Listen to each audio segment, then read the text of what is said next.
ನಿನ್ನೆ supreme court retired judge Gopal ಗೌಡ್ರು ಹೇಳಿದ್ದಾರೆ SIT ಪ್ರೋಬ್ ಆಗಬೇಕು ಧರ್ಮಸ್ಥಳದ ವಿಚಾರದಲ್ಲಿ. ಯಾಕಂದ್ರೆ ಇವತ್ತೂ ಕಂಪ್ಲೇಂಟ್ ಲಾಂಚ್ ಮಾಡಿದ್ದಾರೆ, ನಮ್ಮ ಮಗಳು ಇಲ್ಲೇ ಬಂದು ಮಿಸ್ ಆಗಿದ್ದಾರೆ ಅಂತ ಅನ್ಬಿಟ್ಟು ಬಹಳಷ್ಟು ಜನ ಕೊಡ್ತಾ ಇದ್ದಾರೆ ಸರ್. ಅದು ನಾವು ಯಾವುದೇ ಗೋಪಾಲ್ ಗೌಡ್ರು ಹೇಳೋದಕ್ಕೆ ಅಥವಾ ಅವ್ರು ಹೇಳದೇ ಇರೋದಕ್ಕೆ ಪರನೂ ಇಲ್ಲ ವಿರೋಧನೂ ಇಲ್ಲ. ಕಾನೂನು ಪ್ರಕಾರ ಮಾಡ್ತೀವಿ, ಸರ್ಕಾರ ಕಾನೂನು ಪ್ರಕಾರ ಮಾಡಬೇಕು. SIT ಮಾಡಬೇಕು ಅಂತಂದರೆ SIT ಮಾಡ್ತೀವಿ.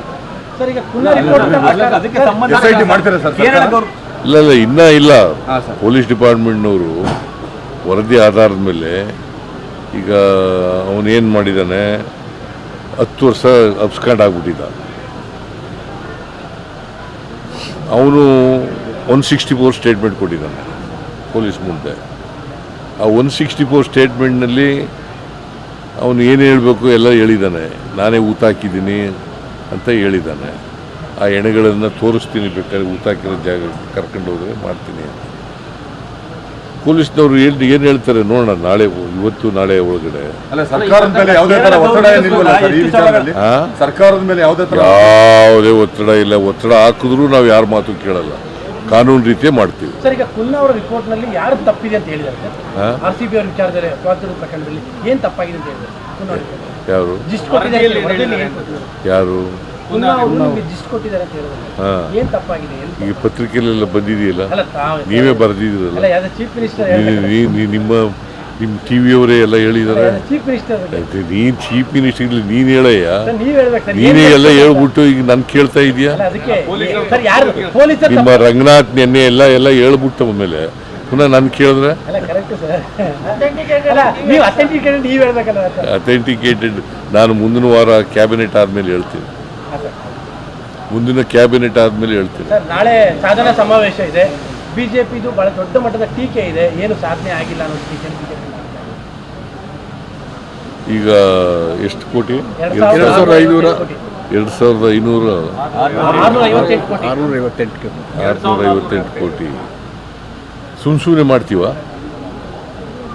ಬಿಜೆಪಿಯವರು ಹೇಳ್ತಾ ಇದ್ದಾರಲ್ಲ, ಅವ್ರು ಏನು ಮಾಡಿದ್ದಾರೆ ಬೆಂಗಳೂರು ಮೈಸೂರು ನಗರಕ್ಕೆ? ಬಿಜೆಪಿಯವರು ಏನು ಮಾಡಿದ್ದಾರೆ ಹೇಳಿ ನೋಡಿ. ನೀನು ಹೇಳಪ್ಪ, ಏನೇನು ಮಾಡಿದ್ದಾರೆ ಹೇಳಯ್ಯ. ನೀನು ಮೈಸೂರಿನಲ್ಲಿ ವಾಸ ಇದೆಯಾ, ಏನೇನು ಮಾಡಿದ್ದಾರೆ ಹೇಳಪ್ಪ ನೋಡೋಣ. ನೀವು ಅಷ್ಟೊಂದು ಸಾವಿರಾರು ಕೋಟಿ ಕೊಟ್ಟಿದ್ದೀರಿ, ಸಾರಿ ನೀವು ಕೊಟ್ಟರೆ ಈಗಲೂ ಕೊಟ್ಟಿದ್ದೀರಿ. ಆದ್ರೆ ಎಲ್ಲೋ ಒಂದ್ ಕಡೆ ಅರ್ಬನ್ ವೋಟರ್ಸ್ ನಿಮ್ ಪಾರ್ಟಿನ ಕೈನೇ ಹಿಡಿತಾ ಇಲ್ವಲ್ಲ ಸರ್? ಯಾಕೆ ಯಾವುದೇ ಚುನಾವಣೆ ಅರ್ಬನ್ ವೋಟರ್ಸು ಕೈ ಹಿಡಿತಾ ಇಲ್ಲ ಅಂತ ಆ ಥರ ಸಾರಾಸಗಟಾಗಿ ಏನಿಲ್ಲ. ನಮಗೆ ಎಲ್ಲ ಹಿಡ್ದೇನೆ ನಾವು ಅಧಿಕಾರ. ಈಗ ಮೈಸೂರು ನಗರದಲ್ಲಿ 2 ಗೆದ್ದಿದ್ದೀವಿ ನಾವು, NR ಮತ್ತು ಚಾಮರಾಜ 2 ಗೆದ್ದಿದ್ದೀವಿ. ಹಾಗಾದ್ರೆ ಮೈಸೂರು ನಗರದ ಜನ ಎಲ್ಲ ನಮ್ಮ ಕೈ ಬಿಟ್ಬಿಟ್ಟಿದ್ದಾರೆ ಅಂತಲ್ಲ.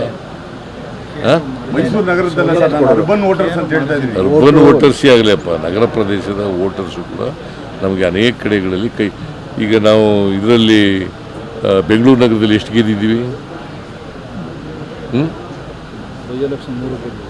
ಬೈ ಎಲೆಕ್ಷನಲ್ಲಿ 3 ಗೆದ್ದಿದ್ದೀವಿ. ಬೆಂಗಳೂರು ನಗರದಲ್ಲಿ ಎಷ್ಟು ಗೆದ್ದಿದ್ದೀವಿ? 28ಕ್ಕೆ 16 ಗೆದ್ದಿದ್ದೀವಿ.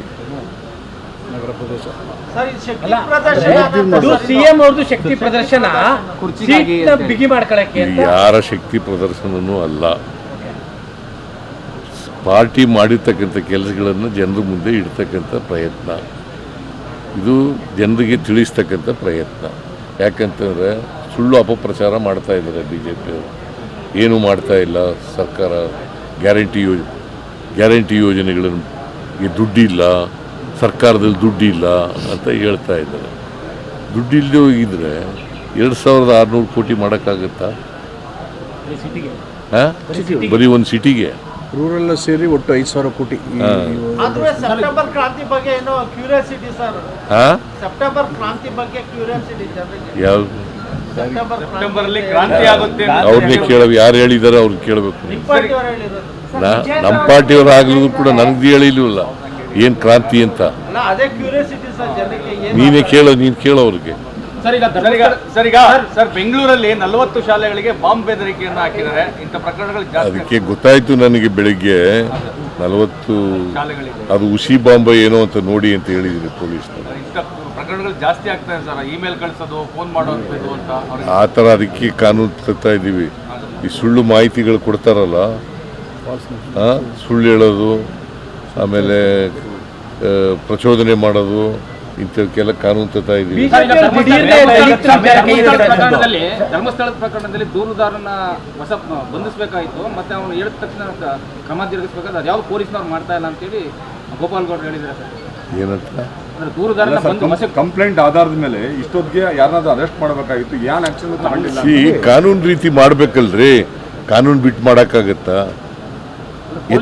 ಎತ್ತೀತು ಅಂದ್ರೆ ಕೊಟ್ಟೆ ಕಟ್ಟು ಅಂತಾರದ.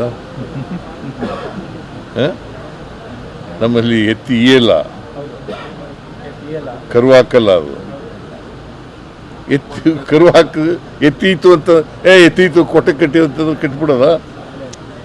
ಮಾಡ್ತೀವಿ, ಕಾನೂನು ರೀತಿ ಮಾಡ್ತೀವಿ. ಬಿಜೆಪಿ ಜಾಸ್ತಿ ಆಗ್ತಾ ಇದೆ.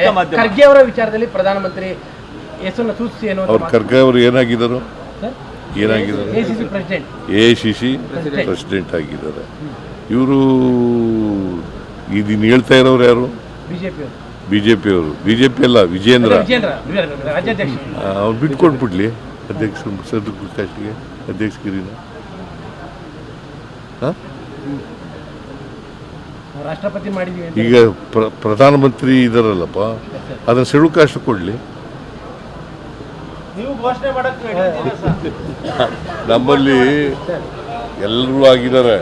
ಸುಪ್ರೀಂ AICC ಕಾಂಗ್ರೆಸ್ ಮಾತ್ರ ಸಂವಿಧಾನಬದ್ಧವಾಗಿ